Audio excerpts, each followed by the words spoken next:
guys, happy to be back again. In this week's episode, we'll be getting amongst a city located in the region of West Friesland in the province of North Holland, Hoorn! So if you're on the company coffee run, make sure to take a little longer than usual while I take you on a short journey through the most iconic places and hidden gems this city has to offer. We will also explore the history, so without hesitation, let's get amongst it!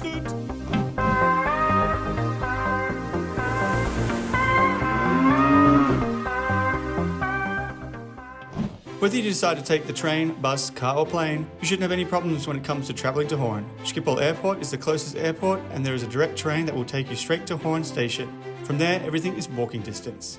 So let's begin our journey at the Rode Steen, which is the central square of Hoorn. It is characterized by the 17th century Staten College building, which houses the West Fries Museum and the Waag. Here you can also find some nice terraces to sit and have something to eat and drink. The Rode Steen is named after a stone on which executions took place. The original stone is located in the West Fries Museum. A replica has been placed on the square. In the middle of the square is the historical statue of Jan Pieterszoon Koen, who was a Verenigde Oost-Indische Compagnie governor from Hoorn. Speaking of historical statues, let's get amongst the past! Between the years 1350 and 1360, Willem IV granted city rights to Hoorn. This allowed the city to draw up and enforce its own legal regulations and collect taxes. Hoorn soon surpassed the other Zuiderzee ports. Only Amsterdam experienced a similar rapid growth in the 15th century. Also in the 15th century, a lively cloth industry developed, competing with the prices and quality of the cloth from Leiden, Den Haag and Haarlem. Adversity resulting from the Hoekse and Kabeljauw disputes, as well as the Gelderse Wars around 1500, caused problems for this cloth trade. Also, Hoorn merchants chose to participate in the Baltic Sea trade, bringing grain from Poland and Lithuania to Italy. On Good Friday in the year 1481, a major city fire broke out in Hoorn, mainly affecting the western part of the city. During the 16th and 17th century, the city experienced its greatest prosperity, and Hoorn was one of the cities represented in the Dutch East India Company. Okay, so let's move on to some of the more iconic places to visit while you are here. Check out the Hoorn-Medemblik Heritage Railway, which is a railway in the Netherlands that runs from Hoorn to Medemblik.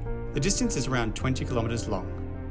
Visit the historic Oosterkerk, which is now an active cultural centre that hosts all kinds of activities like chamber music, organ concerts, meetings, receptions, weddings and memorial services.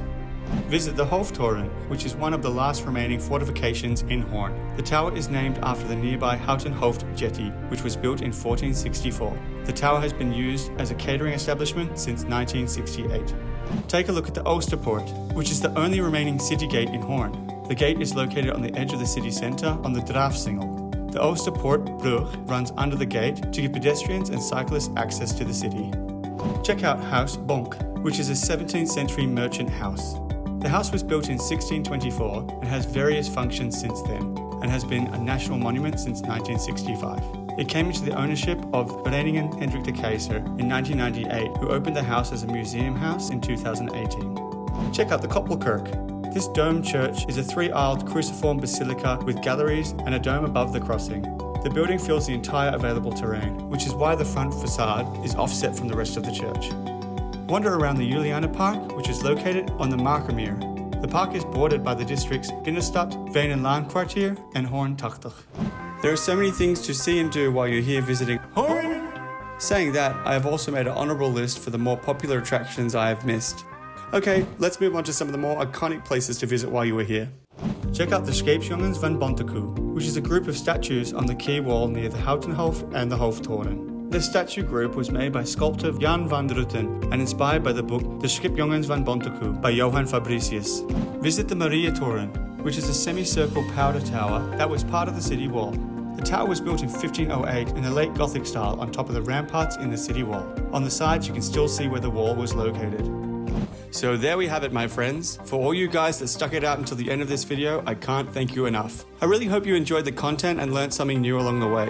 If you're interested in being interviewed in your hometown, please send an email inquiry here. If the stars align and your town is on the list, hopefully that can be organized. Also, don't forget to head to the comments section and let me know what you thought of the video. Maybe I forgot to mention something super important that might be useful for others. For those of you that want to get amongst the donations and help this channel grow, please feel free to head on over to Buy Me a Coffee and get amongst that. All links and extra information about this video will be added to the description.